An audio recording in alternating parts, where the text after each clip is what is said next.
Good morning, everybody. Welcome to the Farzy Show here at the Steven Sager Studios. George Niang, baby. How about that game last night from the 10-9-8 76ers?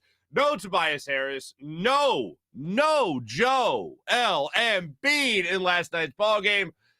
And as they say, no problem. They come out firing last night. It was great to see the Sixers get that kind of win, especially against Dame Lillard. It was dinner and a show last night, folks. Not only did you get the Sixers win, not only did you get George Niang just bursting out for 21 points for the 76ers, not only did you get 15 for Furkan Korkmaz, an insane stat line from Andre Drummond that we'll get into more specifically in a second, but you also got the Dame Lillard chants in South Philadelphia. We want Dame, we want Dame, we want Lillard, we want Lillard. Lillard heard it himself. This coach is cracking up about it on the sidelines there. That was great. I mean, it was an awesome game last night. If you were down there at the Wells Fargo Center, I hope you had a phenomenal time because I can't imagine how you wouldn't. Even late in the ball game when they lost the lead and they tied things up, and I think it was 89-89. You see Furkan Korkmaz nail a three, or Seth Curry nail a three.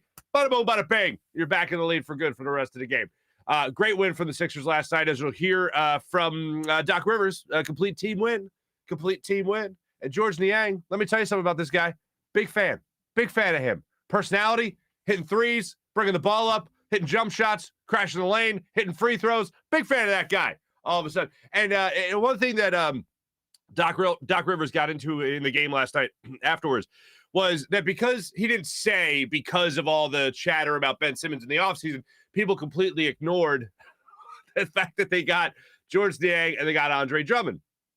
Now, I wasn't about to throw a parade for either guy. I thought, okay, good acquisitions. Nice, especially Drummond.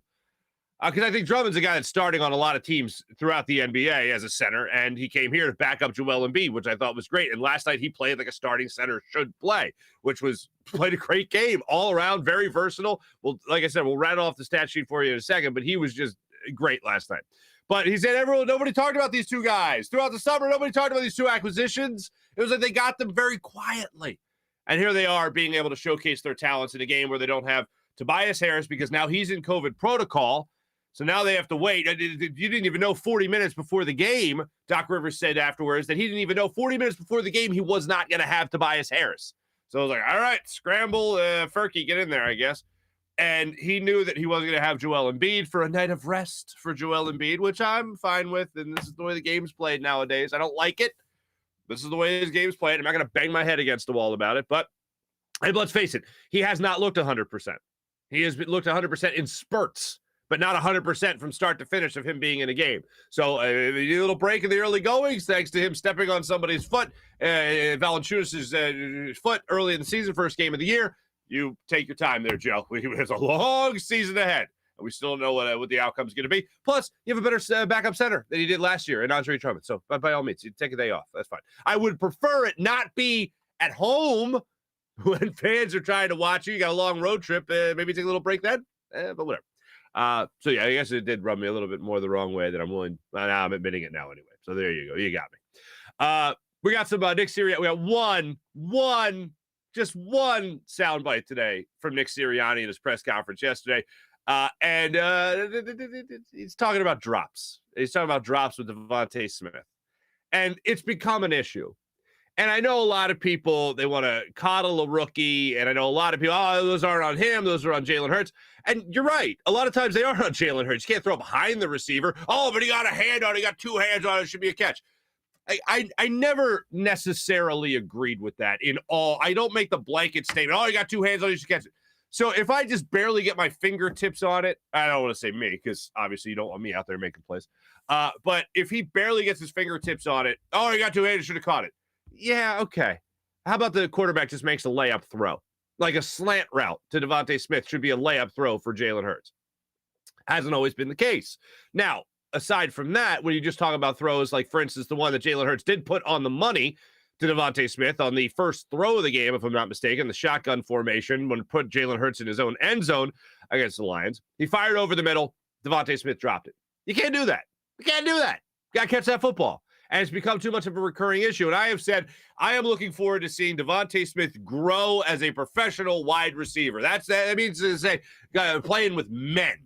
Because I remember talking to guys, and Hugh Douglas will be on the show today on this Happy Hughes Day morning. I remember talking to guys like him. I remember talking to guys like Ike Reese about rookies coming into the NFL and how they're going to respond, especially from their defensive perspective on offensive players. And they say, yeah, that might how it be in college. Wait till he gets hit by a man. Wait till he gets D'd up by a man. And Devontae Smith right now is playing against men. And people will want to know how he's going to come on the other side of this. And when you watch him play, you need to see him be stronger with the football. You certainly need to see him lock those hands in, lock those fingers in, and then tuck that ball away before the defensive back comes in and swipes it out. The play that he dropped had nothing to do with the defensive back. It was just a flat-out drop by him. So Nick Sirianni, the one soundbite I'll let you hear from him today, because it was a long press conference. It was like a 25-minute press conference yesterday. Not a lot was, a lot was covered, but not really a lot came out of it. But one of the things he did get into was the drop situation. Ruben Frank for NBC Sports Philly asked him about it, so we'll get to that because I have noticed it as well. I think most of us have noticed it, and I think most of us want to see, even though he's the Eagles' leading receiver as a rookie, which is still impressive, he can still be doing more. He can still be performing better, and I guess, much as I hate to say it, these are the learning curve, I guess, when you watch these wide receivers. These are the difference between a guy like Jamar Chase, who goes early in the draft, and a guy, well, still early, but a guy that goes 10th in Devontae Smith. So that's the difference of, 4 picks there. So we'll see how that all plays out. But we'll just hear from Nick Sirianni coming up in a minute.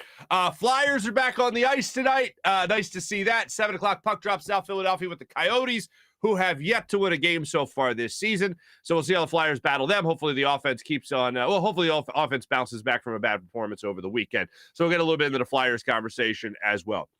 Before I get to the Sixers sound on everything that they had last night, I do want to let you hear from Nick Sirianni's press conference yesterday. And this is what he had to say about Devontae Smith and the drops that he's got going on right now, unfortunately, in his rookie season.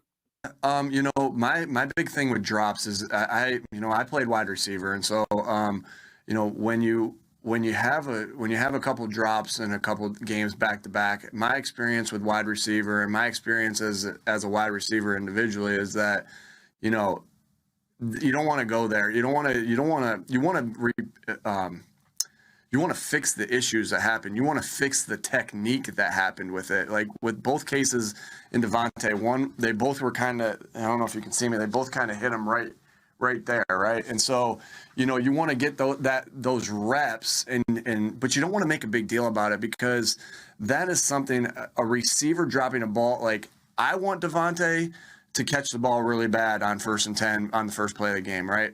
You want Devontae to catch the ball really bad. The fans want Devontae to catch the ball really bad, but nobody wants to catch the ball more than Devontae wants to catch that ball. That's just a spot with wide receiver play that I've never went. Like the coaching point, catch the ball, and getting mad at a guy for not catching the ball. Like you fix what's wrong, right? You fix what's wrong fundamentally, and you move on from it. It's been my experience to never dwell on a drop.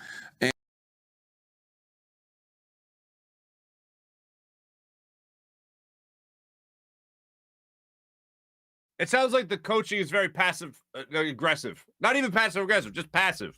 Because you don't want to get in his head too much if you're Devontae Smith. You don't want him to be out there, oh, no, I really got to catch the ball. Now I really got to perform. That shouldn't be the case. He should be okay to get a little coaching. But it sounds like he wants to correct the mistake without overcorrecting the mistake. Teacher, I don't understand the assignment. Basically is how I respond to that little coaching tactic. By the way, did you notice the 76ers hoodie? That was before the game. Don't forget. How about that? A little bit more pandering from the head coach there. I guess, can he do that? Is he allowed to do that after a big win against the Lions? I guess, no? Okay, I think so. I will say, we played the whole thing yesterday. We played out the whole scenario of, talking to Joe in the office, right? Trying to rain on the parade. It's the Lions. Yes, well, they're the Eagles, so we're just happy that they won. All right. But I did notice in everything that was posted yesterday from the Eagles, from other social media accounts, everything was, it's the Lions. Because yesterday they released the Nick Sirianni post-game breakdown, if you will, where he's like, hey, way to go, boys. Way to run the football over 200 yards. Way to go. And checks his notes. And then he's like, hey, way to go, defense. You actually got sacks in this game. Checks his notes. Hey, special teams, you were there. You were there. Cool. That was fun. Checks his notes. And then congratulations, everybody. So we saw that. But then Jason Kelce broke it down. And when I read that Jason Kelce broke down the locker room after the game, I read the story of Jason. I read the quote. Jason Kelce said, "Roots on 3." And it was like the headline was, Jason Kelce embraces flower mentality or flower power, whatever the hell it was. And I'm like, oh, that's great, because I told you guys yesterday after talking to John McMullen, who was there amongst the players after the win in Detroit, he had said that all the players took exception with the way Nick Sirianni was being killed throughout the week by the media for his flower power speech. All right. That's great. I want players to take up for their head coach. I want that locker room to be united. Great. I'm all for that. So when I read that from Jason Kelce, and I went, oh, that's even better. Great. Jason Kelce's taking up for his head coach. That's great to see. And when I heard it, when I watched it, I didn't have the same feeling. Here's Jason Kelce breaking down the locker room, ladies and gentlemen. Here he is doing that yesterday. Great team win. Offense and defense both showed up. We put it together here and there. Let's keep this thing rolling. Yeah, man. That's right. Keep that roots going, baby. Roots on 3. 1, 2, 3. Roots. Now, you can't see Jason Kelce's face there, but you can hear him, and he, let's keep them roots going, baby. Roots on 3. And then, you see the players' faces crack a smile, and then you hear Jordan Mailata. That's Jordan Mailata's little laugh in the background there. And I'm like, I don't want to go so far as to say mocking, or he's mocking his head coach, but it definitely seems to me that it's not exactly the biggest rah-rah thing in the world. Where, for instance, I was joking yesterday about the flower face, right? The petals around the head, that guy caught in the stands. That guy is the new dog mask. I was joking about that yesterday. I said that when I was on with Fox. I didn't even know it, but Alex Holly even said it before I was on, that she thought it might be the new dog mask thing to rally the locker room. Great minds think alike, people. Great minds think alike. But to me, it came off as a little bit more tongue-in-cheek than I had expected it to, or really, in all honesty, wanted it to. Because the last thing I want is that these guys looking at their head coach like I look at their head coach like, oh, that guy ain't it. But it seems like they're embracing it to a point. And they know that what they can't do is allow the outside influences to start really influencing what's going on inside. And that can happen when you hear all the noise about this coach is not it, guys. Oh, I don't know about this Nick Sirianni guy. Oh, Flowers, I'm out. First off, for the record, I was out before the Flowers. And I don't think all of a sudden after a 44-6 win against the Lions that Nick Sirianni is some great head coach and he cracked the code on being a head coach in the NFL. Certainly not. So in watching that, tell me in the comments whether or not you think that was a 100% sincere thing from Jason Kelce. I'll play it one more time for you. Or if you think this was a little bit tongue-in-cheek from Jason Kelce. Here it is one more time from the Eagles website after the Eagles beat the Lions. Here's Jason Kelce breaking it down. Great team win. Offense and defense both showed up. We put it together here and there. Let's keep this thing rolling. Yeah, man. That's right. Keep that roots going, baby. Roots on 3. 1, 2, 3. Roots. I was literally disappointed. I was when I read the quotes, I was like, that's great. And then I saw it, I was like, that's not so great. So go ahead and hit me out. Let me know what you guys think about that after the game. Coming up, we'll have Hugh Douglas breaking it down for us. Hugh Douglas will break it down for us as well. Not break it down like where I put my hand in and we all, 1, 2, 3 roots or Farzy show, whatever. But no, he'll help us break it down when it comes to that breakdown by Jason Kelce. Let's get back to the Sixers before we get to Hugh real quick, because last night was great. 113-103 win. Again, no Joel Embiid, no Tobias Harris. Here's what you had last night from Andre Drummond, and I've been hinting at this stat sheet throughout the show already. Andre Drummond yesterday, 14 points, 15 rebounds, 7 assists, 5 steals for the Sixers big man who played 28 minutes for you last night, 28 years old. Not too bad for Andre Drummond filling in for Joel Embiid. After that, you had George Niang come up with 21 points. You had Seth Curry come up with 23 points. 15 points for Furkan Korkmaz. Absolutely loved it. Sean, I'm seeing Sean in the comments. Farzy, April 1, 2, 3 Farzy show. Yeah, exactly. But great team win by the Sixers last night. Here is your head coach, Glenn Doc Rivers, on the victory last night. Yeah, it was great. I was joking with Michael Rubin. I said, you only had $105 million on not in the game tonight. So it was just a good team effort. The guys, we went with some crazy lineups, a lot of small ball. Drum was fantastic in his role. It's one of those games I thought every single guy did something to help us win the game. They kind of stayed within their roles. They understood, what we needed, getting to the paint and creating plays.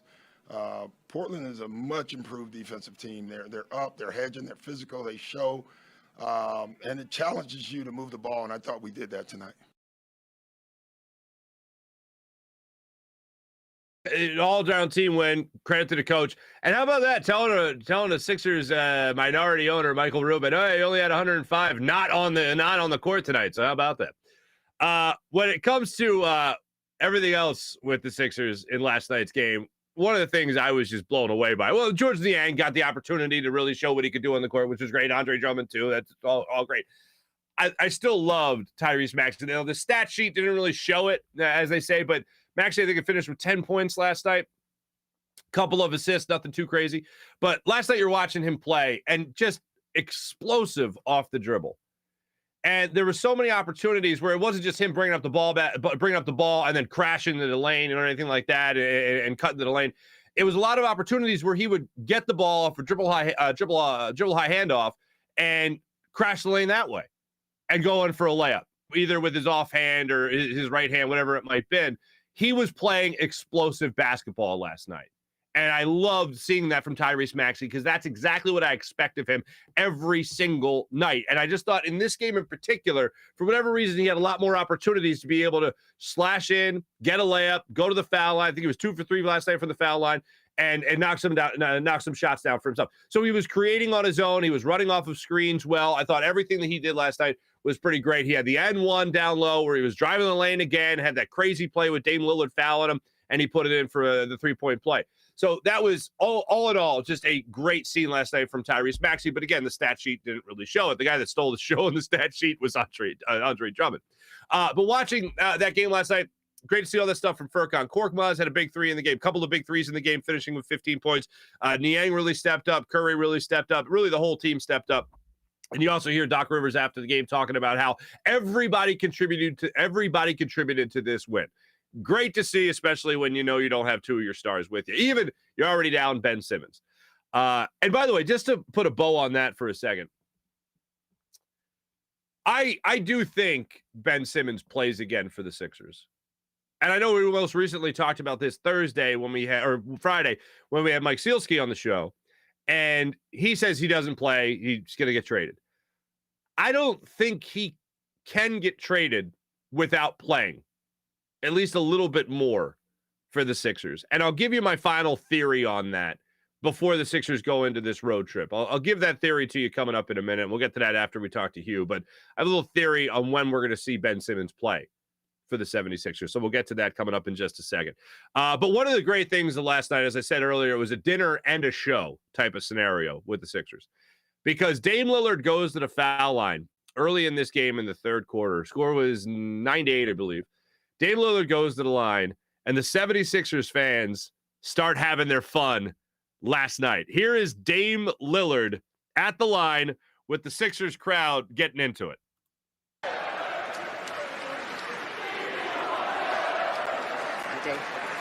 Chance going up here at the center.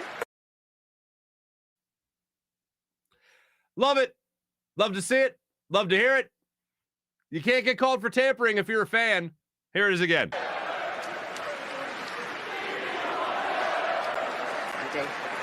Chance going up here at the center. Love to see it. So did Dame Lillard hear it after the game? Hey, did you hear those chants from the Philly crowd?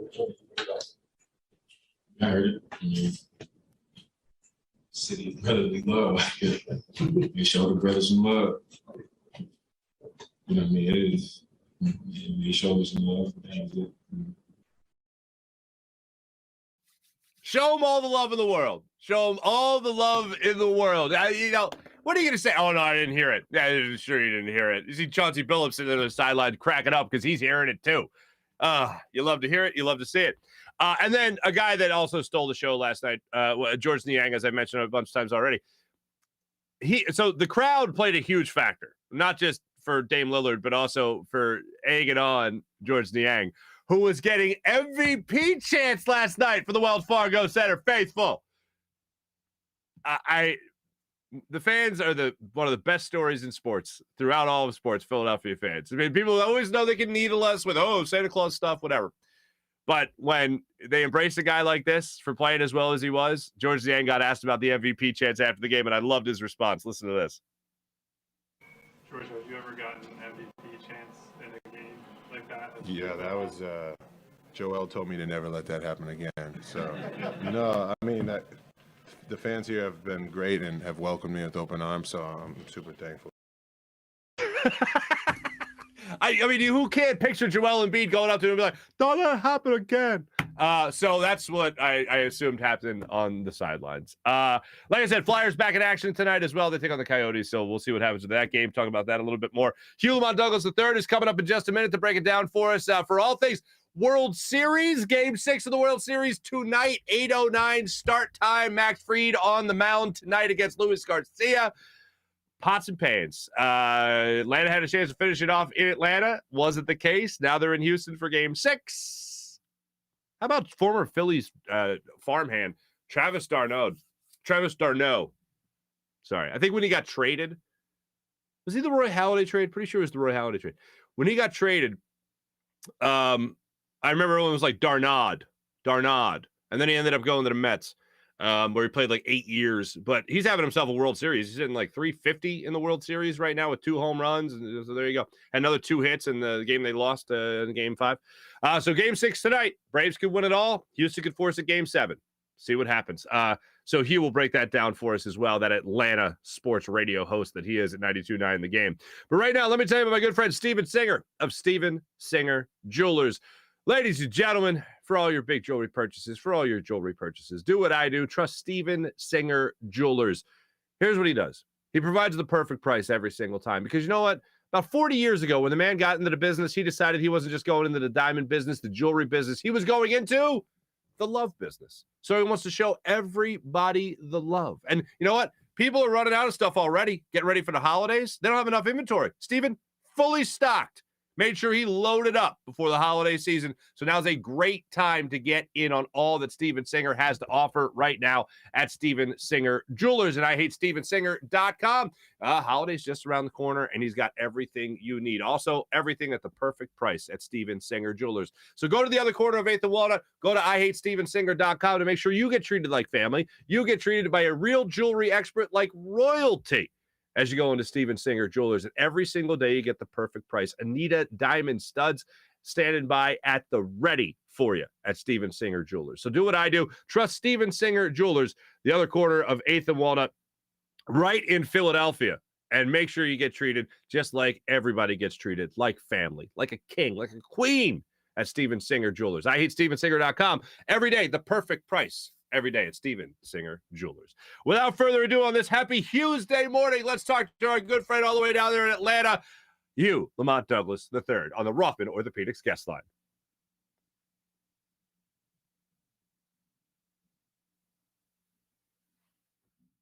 And joining us right now on the Rothman Orthopaedics guest line on this happy Hughes Day morning, Hugh Lamont Douglas III. What's up there, Hugh? What's going on, man? How you doing? Well, let me just say this. I read the text message exchange we had last week. I read it to my audience because it hurt my heart. You had said that Atlanta right now was like 2008 all over again, like it was in Philadelphia with the Phillies during their run. And I thought to myself, that hurts because I know you are basking in the joy that is Atlanta right now, the people that actually really support the Braves and they love the Braves. They're happy to see the Braves in the World Series. But the Phillies were 2 games up on the Braves on August 9th, I believe it was. And then the Phillies went by the wayside, and the Braves got on fire. So now they're in the World Series, and they're 1 win away from winning the World Series, and they got Game 6 in Houston. 1 win away. They got to go back. They got to go back to Houston. And I got to tell you, people are a little nervous. They're a little nervous. but they're very, very confident. You know, it was a bullpen game. Everybody knew it was going to be a bullpen game, 4 and 5. I think the best you could have hoped for was to get one of those games, and you got one of those games. Mm-hmm. Houston's no slouch. That's why they're in the World Series. There's no slouch, so it's going to be tough. It's not going to be an easy task, but you got Max Fried on the mound tomorrow night. Well, tonight, I should say. So it should be, it should be. We should close it out. All right. Now, like in Philly, and because you've been here, obviously, we look at Atlanta like, there's not that many Braves fans. They don't really care. Are there bandwagon fans? Is there a passionate fan base? How does it work right now? Well, you know what? I can't. There was a lot of people at the Battery last night. Well, the other night, I should say. About 30 or 40,000 people. There were so many people there, Mark, they closed the Battery down. What? They closed it down. So that's like the Battery is probably comparative to Xfinity Live, the ballpark, all the ballparks right there together. It's probably about the same thing, but it's all like connected. It's like they got a bunch of little high-end shops and stuff like that. So yeah, it was packed. It was so packed that they were turning people away. I don't know if they're fair weather fans, but there was a lot of people there that had on their Braves gear. There was a lot of people there that had on their Braves gear. I am curious about this. So you guys start, was it Tucker Dickerson? Tucker Davidson. Davidson. Tucker Davidson for Game 5, and you're referring to the bullpen game there. The guy had never pitched in the postseason before, hadn't made a major league start since June 15th in a start that he got rocked against the Red Sox. Was that well received, that decision by Brian Snitker? You know what? It was one of those ones where you knew that he needed some arms. And I thought it was kind of fascinating because Tucker's sitting at home or doing whatever he's doing. I know he's on that short list of guys that can potentially get called up, but still, you're sitting at home, you might be getting ready to go trick-or-treating or something like that, and you get a phone call and Brian Snitker tells you you're starting in the World Series. Holy cannoli. You know what I'm saying? It's like that had to be a phenomenal feeling. And he was spotty at best. He wasn't the greatest, but still, he gave you 2 innings. And you got 4 runs. You got a grand slam out of it, so you're in a great spot. But like I said, the Houston Astros, they're no slouch. They're not a slouch. So it was a tough outing. He was a tough outing for him. But I commend him, man. That had to be mind blowing to be sitting at home or sitting in a hotel or wherever you were sitting, and to get that call and say, "Hey, the manager's handing you the baseball for the World Series." That had to be mind blowing. I just like the idea of him putting together some kind of Marvel comic book character to go trick or treating, and it's like, let me put away my Iron Man mask. I got to go pitch in the World Series. Yeah, that's what I was thinking because I don't know if he has kids or anything, but he might have been getting ready to go out, and how sometimes people that they like to pass out adult treats like alcohol and things of that nature. And he's like, no, I can't partake. Might be pitching the World Series. Can you imagine that though? Come on, you can have one beer. No. Might get called up for the World Series. By gosh, he did. Unbelievable, absolutely unbelievable. Last thing on the World Series? What's your gut telling you? Did the Braves win it tonight at the time we air this, or do they force a Game 7? Do they win it overall? What do you see happening? They win it tonight. They got to win it tonight. Unfortunately, it's in Houston because they're having a watch party at Truist Park. And so the fans will be there. You know what the funny thing about it? And I was telling them this morning when I was talking about reliving the Phillies World Series. Phillies World Series. And how I was like, this is going to be weird. I said, because in Philadelphia, we came down Broad Street, and went straight to the stadium. Truist Park it's in Cobb County. It's not in Atlanta. Right. I was like, so you mean to tell me you want to have a parade in Atlanta and then you want everybody to jump in their car and drive to Truist Park? Because there's no way, there's a street way to get there, but it's a long way. Man, listen, I'm like, that's a lot. Because I remember vividly being in that float, being a part of that parade, and how wonderful it was to see that, and everybody pulling up at the ballpark. And it's still Citizens Bank Park, isn't it? It's still. Oh yeah, still Citizens Bank, yeah. Man, and just being there and Chase Utley with his great moment, it was like I'll never forget that. I will never forget that. And I'm like, by the time the Braves, we get to the Truist Park, everybody go, first you got to find a place to park. You know what I'm saying? I mean, it's going to be different. It's going to be different, but I think it happens. I think it happens tonight. I forget. Were you in the float? Were you all in the parade? Right. I was doing some work for Fox 29 at the time. I was there. I never forget that, man, because I had an itty bitty Phillies jacket on. I had on an itty bitty Phillies jacket, and it was fun. That's right. They gave you a jacket that looked like it fit Carlos Ruiz, and you're putting this thing on. And it was cold too. I remember it was cold out there. Yeah. And I remember he was crying, and people were out there half dressed, and they really didn't care because the alcohol kept them warm. And it was just, man, it was a phenomenal time, man. Like, and then the person that fell, like on the Broad Street sign, remember somebody was hanging on the sign? Oh, yeah. They fell off the sign. Boy, I missed that about Philadelphia. Well, Philadelphia misses you, buddy. I missed the shenanigans. So hold on, real quick. How are they going to get out to the Braves ballpark then? Are they going to get bus people? That's what I'm trying to figure that out now. I don't know. This is not going to go well. I don't know if they're going to have a parade in Cobb County or if they're going to have it in Atlanta. I don't know. I would imagine it would have to be Atlanta. You know what I'm saying? Whatever. Ballpark, okay, and where? It didn't go where? Like, hey, we go up and down the street. Hey, we having a parade. I don't know. Arthur Blank won't let you use the dome, use the Mercedes-Benz dome, whatever. I mean, that kind of does not fit, though. No, it does not. It does not fit. So, it's different. It's not in the city, It's not in the city, so. Before we get to the football conversation, I do got to say this, man. I know the old saying is, oh, were your ears ringing? Because we've been talking about you. I've been thinking about you, man. And let me explain for a second. This whole Ben Simmons thing, you have been saying, like, it recently came out within the last week that there's a mental health issues here. He's seeing professionals, and some people think that that's attributed, even though we can only speculate to what's going on with his own family, with his sister and his half brother, and the allegations that are there about sexual abuse. Mm-hmm. So some people are saying that's what's getting to Ben Simmons, but we don't know. All of this is speculation. So it's recently come out that he's seeing mental health professionals for some reason because he's not mentally ready to play for the Sixers. Mm-hmm. You have said throughout this entire process, since Game 7 against the Atlanta Hawks, since all this stuff started hitting the fan in the offseason, that people can start talking about mental health when it comes to Ben Simmons. You either had a hunch or somebody might have said something to you. What led you to believe that something was going on here with Ben Simmons' mental health? It's because athletes are starting to – I think it started with Naomi Osaka. I think it started there. When she started talking about, hey, stepping away from the game of tennis because of she went from being like a unknown player to like this huge megastar almost overnight. Right. And she talked about how overwhelming it was for her.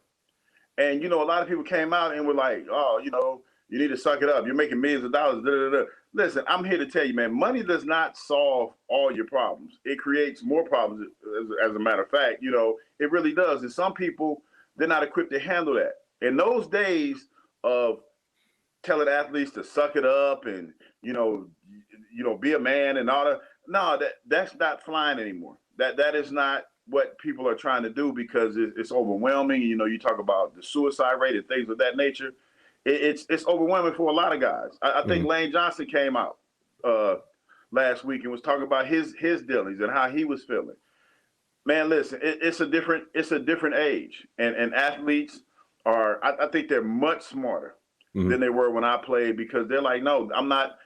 Something's wrong, and I'm not just gonna I'm not gonna suck it up anymore. I'm not gonna suck it up. I need to go get help.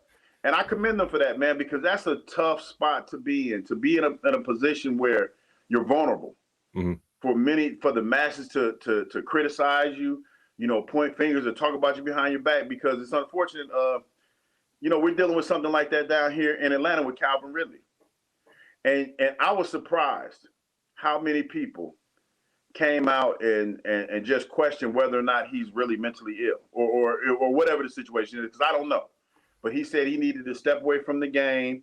and he needed to work on himself. And people were questioning whether or not it was legit or not. That, to me, in my opinion, that's something that you should never question, because everybody doesn't handle mental illness the same way. They just don't. So it's one of those, it's a private thing, and people have to deal with it the way that they deal with it. But the only thing you can do is support them and be there for them and let them know that you got their back. With Brandon Brooks in Philadelphia, if you're aware of his history, he's been dealing with anxiety. He's missed games because of it. Lane Johnson, same thing, depression and anxiety. Came out over the weekend, told Jay Glazer he'd been throwing up blood at some points because he'd been throwing up so often because of anxiety and depression.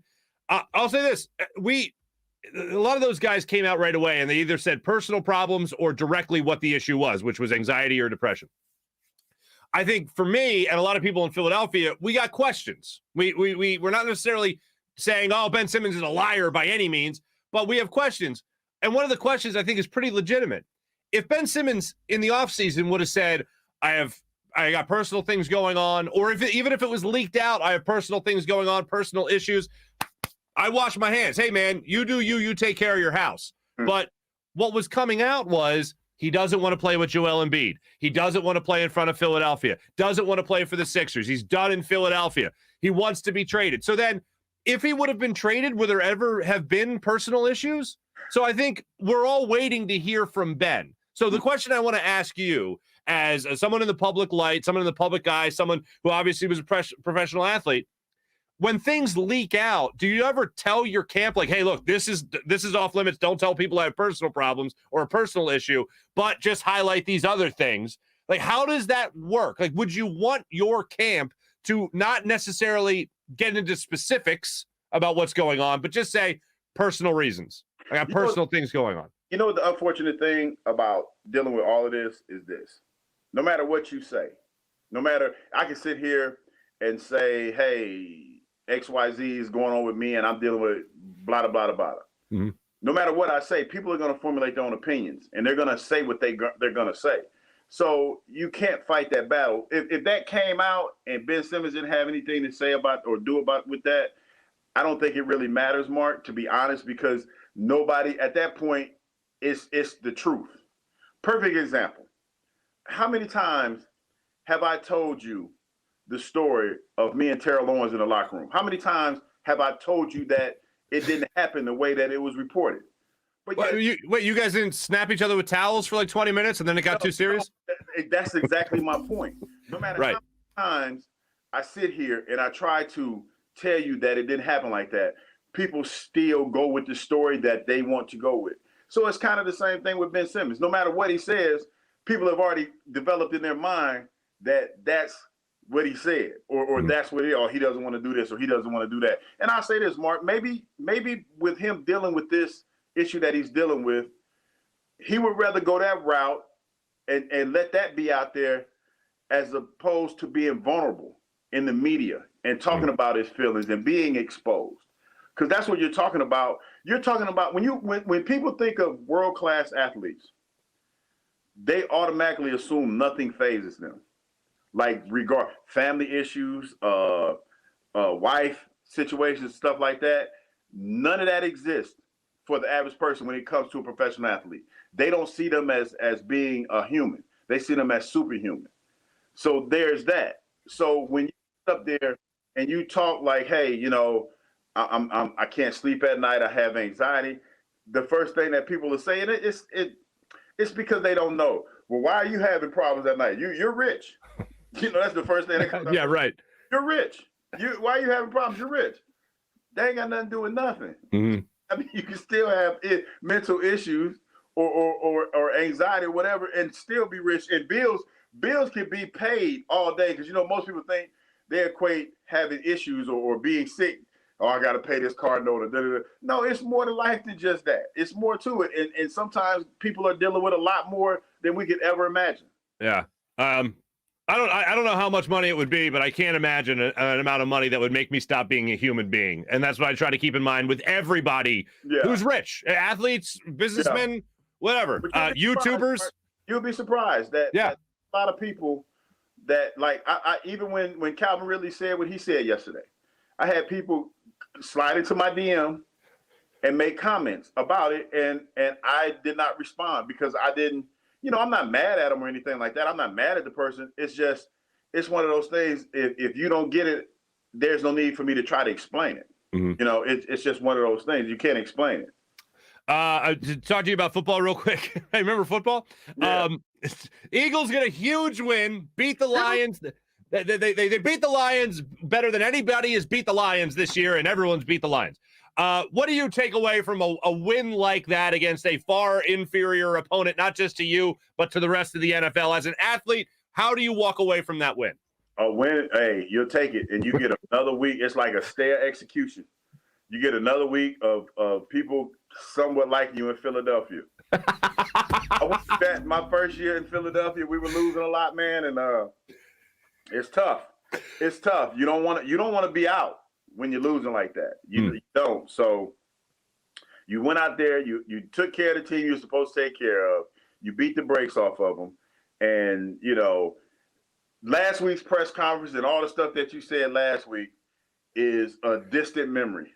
Like Jaws told me, Roger Worski told me one time, winning is the best ointment that you can have, the best salve on any wound. Just win, and he's not lying. So there's a week, you get what 4 or 5 days of being the man. You can go to the grocery store and actually buy your own groceries. You don't have to do Instacart anymore. You can go actually get your own groceries now. You ain't got to do that. So yeah, it's nice to have that week where you can go outside in Philadelphia and just enjoy yourself for a couple days, just for a couple days. I like it. I like it. Did you see the Nick Sirianni flower speech? Yes, we played it on the air. We actually played the audio on air. Okay. I'll say this, Mark. I can relate because sometimes I'm very I speak in a stream of conscience sometimes. And sometimes I will go off on a tangent. And in my mind, I'm like, where the hell am I going? I need to hurry wrap this up.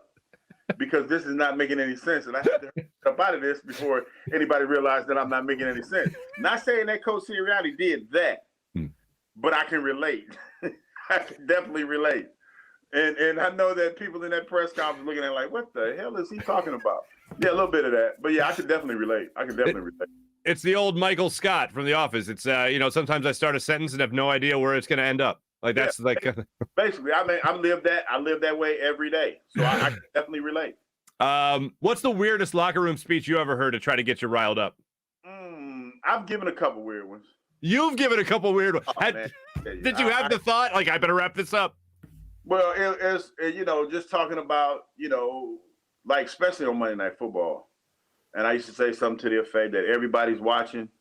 That girl that didn't want to go to prom with you, she's watching. And now she's going to tell everybody that you tried to talk to her when she see you make a big play. That's why you got to make big plays on Monday night.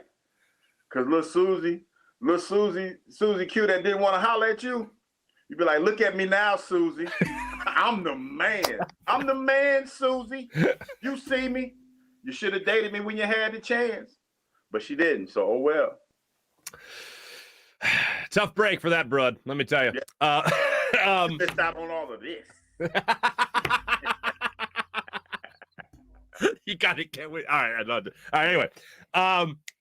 What else did I have for you? So Jason Kelce broke down the locker room, and I've been saying on the show that like when I first read it, I went, oh, that's awesome. Like it really resonated with a lot of these players. The flower speech, they said they didn't like everybody making fun of their head coach and saying that this is stupid and he's in over his head or whatever.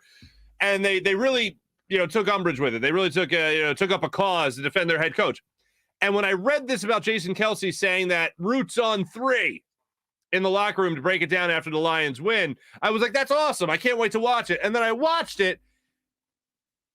And it didn't really have the same effect. Here, as a player, I want to show it to you, and you just tell me what you think, okay? Here is Jason Kelce in Detroit breaking it down in the locker room. Great team win. Offense and defense both showed up. We put it together here and there. Let's keep this thing rolling. Yeah, man. Keep that roots going, baby! Roots on 3! 1, 2, 3, roots! I mean, they're having fun with it. Yeah, he wasn't that. I don't think he was that serious with it. Okay, all right. Fun. I think he was having fun with it. All right. So I'm not hot taking people here. You get the same vibe. Yeah, I mean, you got to have fun with it, man. I mean, Coach had a moment. Well, listen, we go back to the press conference, his first press conference. He's not that eloquent with words. I mean, but that's okay. I mean, hell, I'm not that eloquent with words. I make up words every day in my regular life. So I that's why I say I can relate. I can't give any Coach Sirianni any smoke because I can relate. I do it all the time. So I don't have a problem with I speak his language. But sometimes, you just get into you're thinking one thing and something else comes out. You're like, oh, heck, I sound crazy. Let's try to pull this back in. It's too late. I sound crazy. Forget it. Go. Yeah, I'm with you, man. I'm with you. I'm going back to just giving myself a pep talk, for the girl that wouldn't go out with me in high school, whatever. Now you see me. Now you see me. Yeah. So where are you going to be tomorrow night, or tonight rather, for the Braves game? Where are you watching from home? You going out? I have anxiety about being in crowds, Mark. I'm not gonna lie. I got you. Spreaders. I call those events where there's a lot of people super spreaders. Not like I'm sitting at home all the time being a curmudgeon. Right. I go out, but when you talk about 30,000 people, and I guarantee you some of those people might have the COVID, I'm gonna go ahead. I'm not gonna shake the dice tonight. I'm gonna go ahead and sit at home. I might do one of these. I might ride by and wave. Hey, it's Hugh. Last thing for you, did Andy Reid or Jim Johnson ever give you a speech where you were kind of like, that ain't it? Like anything like that? Never. Okay. Not that I can recall. No. Good enough. Hugh Lamont Douglas III. I can't believe I'm saying this. I hope you get to enjoy a Braves World Series title, no matter how much it would hurt my heart. I just don't want to see the Astros win again, of course. Oh, no, not the Cheetros. Definitely not the Cheetros. The Cheetros. I love it. Hugh Lamont Douglas III joining us on the Rothman Orthopaedics guest line on this fine Tuesday morning. Thank you, Hugh. Peace. I feel like we would be in a much better place if the CDC appointed Hugh Douglas to be the actual deemer of super spreader events. What about this event? Is this going to be a super spreader event? I don't know. Hugh Lamont Douglas III, it's a super spreader. Like, I just feel like that would resonate with people a lot more than maybe other people referring to super spreader events. But how about that? Yeah, what are they going to do? Like, one of the things I'm always grateful for is that we have the stadiums in, like, I'll say this. We have the stadiums in Philadelphia. They're in the sports complex section of Philadelphia, if you will.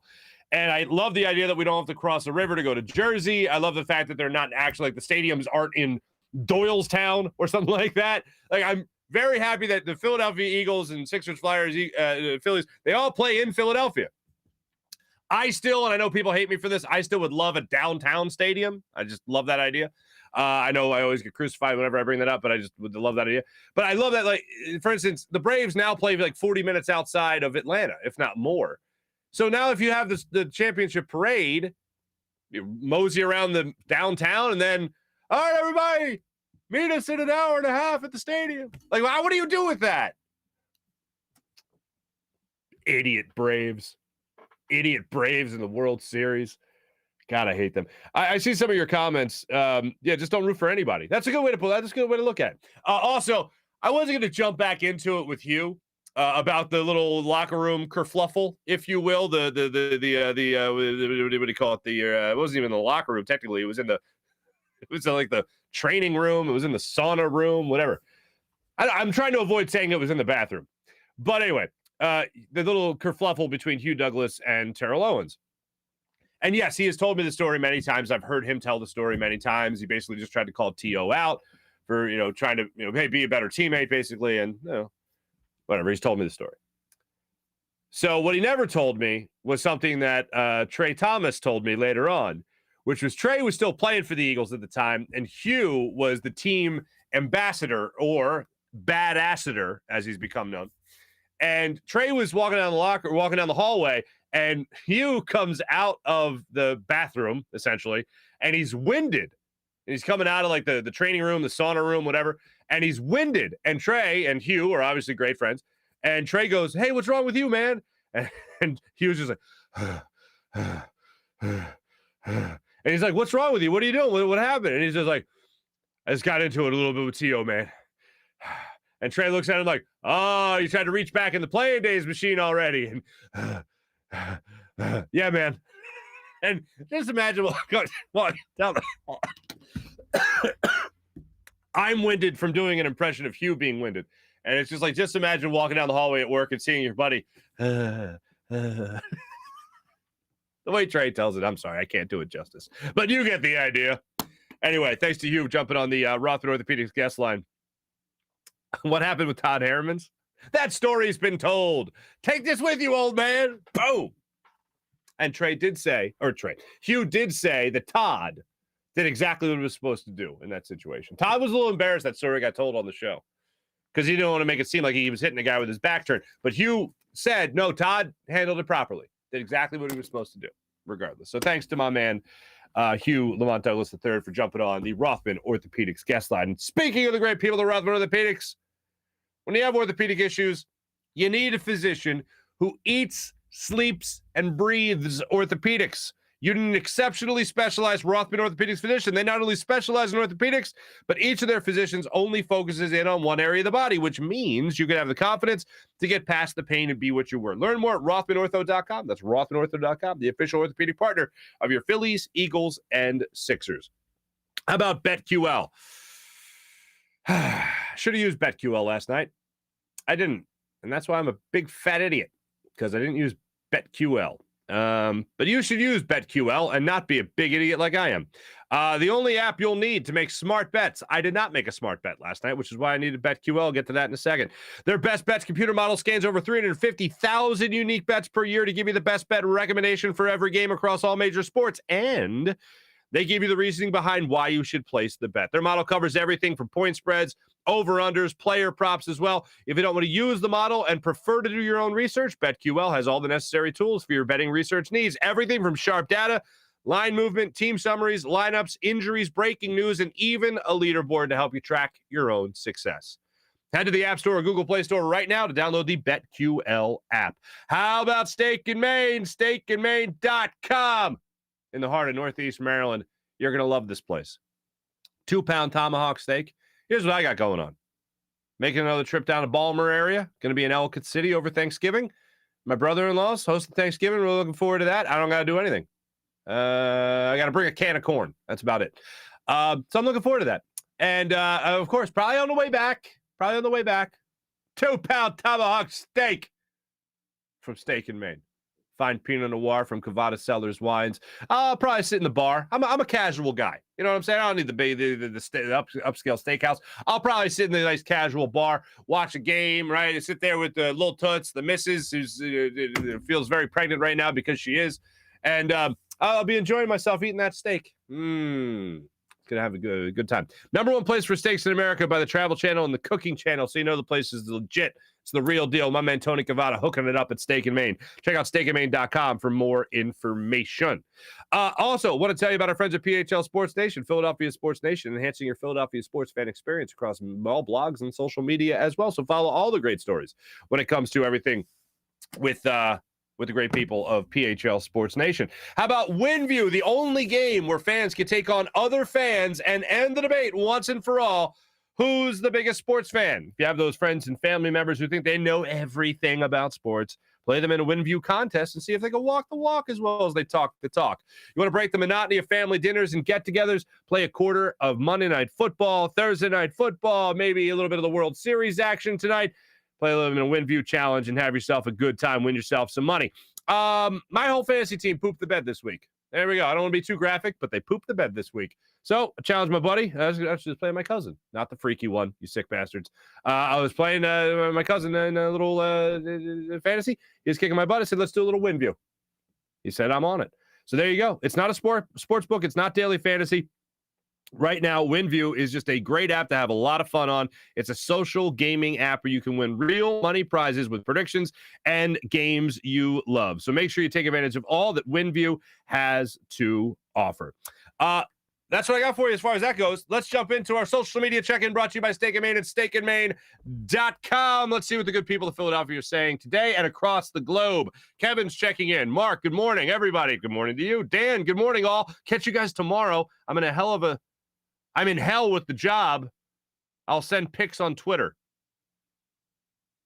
Of your job? Dan, go with God, my friend. Good luck to you. April, good morning. Mally, good morning. Sean, good morning. Peter, good morning. Mally, when Sirianni talks, all I hear is the parents from the Peanuts voice.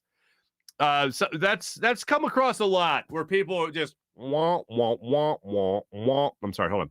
Wah, wah, wah, wah, wah, wah, wah. Sometimes when I start a sentence, I don't know where it's going. I don't know where it's going to wind up. 1, 2, 3, Farzy. Thank you, April. James, good morning. Dante, Mark refusing to button up. I have noticed that this is just getting a little crazy down here. I don't know what's wrong with the shirt. If I haven't ironed it in a while, what the deal is. I iron, right? I do a lot of ironing. I don't really go to, I didn't go to the dry cleaners until I was like 31, like in life. But anyway, yeah. I'm trying to keep that because the kids are watching. I don't want to be too, what was it, Cinemax? Come on now, you know what I'm saying? And that's what I got for you. So Dante, I apologize. Oh, you love it. Thank you, Dante. Sean, the flower rally is definitely tongue in cheek. Sean, thank you. And I love the idea of a flower rally. One of the things Mike Jarek said yesterday was, that Philadelphia does have the flower show, the best in the world. So how about that? Maybe the Eagles should tie in a sponsorship there. Maybe that'd be something we could do here. April, sorry, Hugh, can't root for the Braves. Nobody can. Darno was. Thank you, Mike. Thank you, Michael Fuji. Appreciate you, brother. Travis Darno was involved in the Roy Halladay trade. I appreciate that. That's what I thought. Peter, fans in Atlanta are front runners. I've told the story a million times, but I'll never forget being at the rental car counter at the airport in Atlanta and someone saying, "Oh, what brings you in town?" And I was like, the football game. And I was there for a Falcons Sunday night game. And I said, yeah, there for the football game. And they go, didn't the Bulldogs play yesterday? And I go, the Falcons game. And they're like, oh, the NFL. Right. Okay. Like, how do you not have NFL number one on your brain? Like, that's just so foreign to me. Like, up here, like, we all have there's the Colts of college, like Penn State, right? Colts of college, right? Villanova.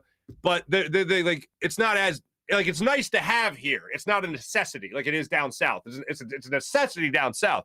Up here, it's like, oh, yeah, I have my college team. Yay. And then it's like, go 4 for 4 all the way. But and my college team. Great show, Mark. Oh, that's right. Hugh is a legend. Thank you, Sam and Dean. Appreciate you guys checking in. Either root for Atlanta or root for the Houston Cheaters. Go with the Braves here. Okay. April, just don't watch. April, it's a fine point. April, perfect logic, says Sean. Brett, love Huey. Can I call him Huey? I think I can. Alex, laugh my ass off. Huey.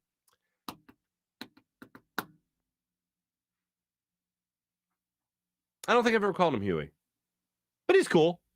And how about that Susie Q missed out on dating Big Hugh, says April. Man, I'm trying to think.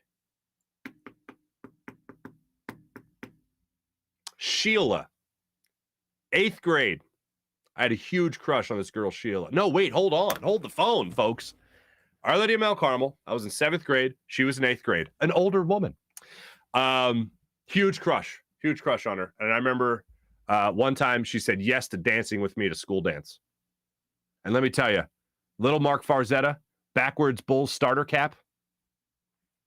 Best moment of his life right there. To that point, 7th grade Marc Farzetta, Sheila dancing with me. Didn't go any further. No date, no nothing. But guess what?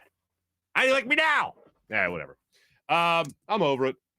Let's see. Hugh, words are hard. Brett, enjoying the conversation. Oh, come on. Why are you jumping around? Oh, Polly Brown. What's up, Polly? I like a Polly. Doylestown, laugh out loud. Think about that for a second. When I was out in San Francisco, I remember driving 45 minutes to Santa Clara down from San Francisco to go to, to work a 49ers game. And I remember thinking to myself, how weird would it be if we had to go to like Mullica Hill for an Eagles game? Like, think about that for a second. Or what if we had to go to Dover for an Eagles game? What if we had to go to Doylestown for an Eagles game? That's just bonkers to me. Like years ago, like there's stories about the Eagles possibly moving out of Philadelphia and all that, and like just moving out of Philadelphia completely, like moving to Arizona. I think there was a story from years ago. And like just imagine that for a second and how we would riot if that happened. If they just left the city limits, I think people would lose their minds.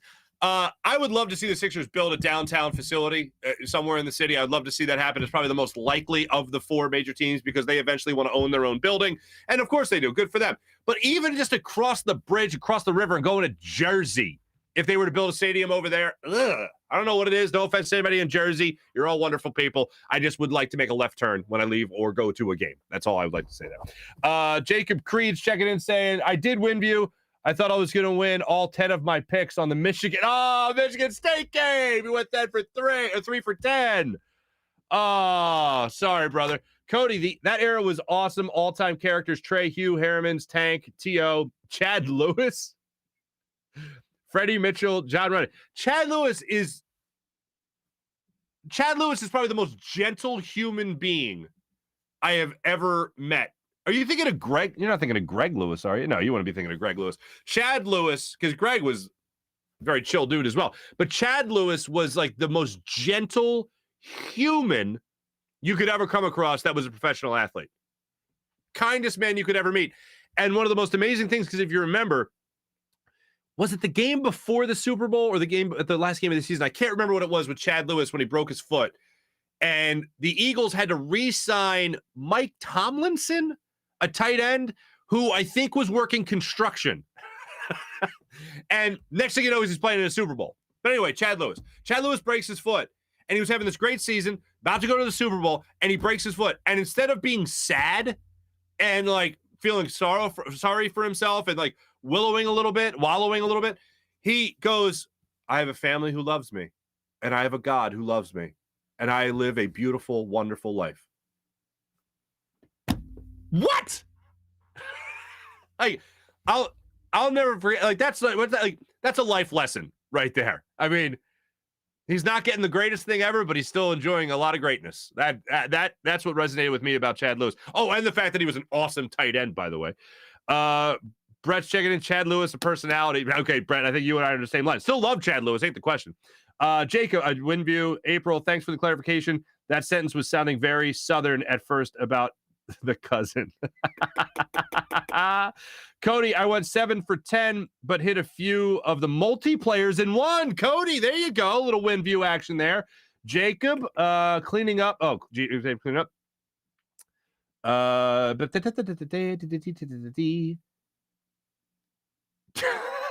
Matt, y'all are sick.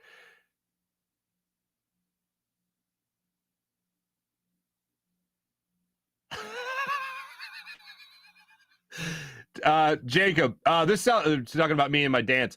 This sounds like a Brazzers opening scene, Marc. April quickly reeling him back in. Farzy, who was your celeb crush as a kid, though? Ooh, celeb crush as a kid. Always loved Marissa Tomei. Loved Marissa Tomei.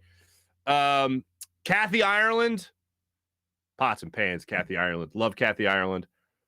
Those are two very different people, I realize. But yeah, those are probably my two main celebrity crushes as a kid. And yes, I mean, my cousin Vinny came out and I saw the Marissa Tomei, and I was like, well, there's the perfect woman. There's the perfect woman. Matt, you all are sick. It was the 90s.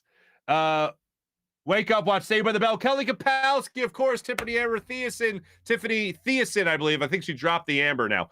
So definitely a huge crush. Kelly Kapowski was that. Chad Lewis, number 89. Very good memory. Wear the jersey to the game still. Very good, Cody. Cody, that's a great reference. Garbage picking, field goal kicking, Philadelphia phenom, Tony Danza. Wait a minute here. What do we got going on here? Ask Google. What's Brett?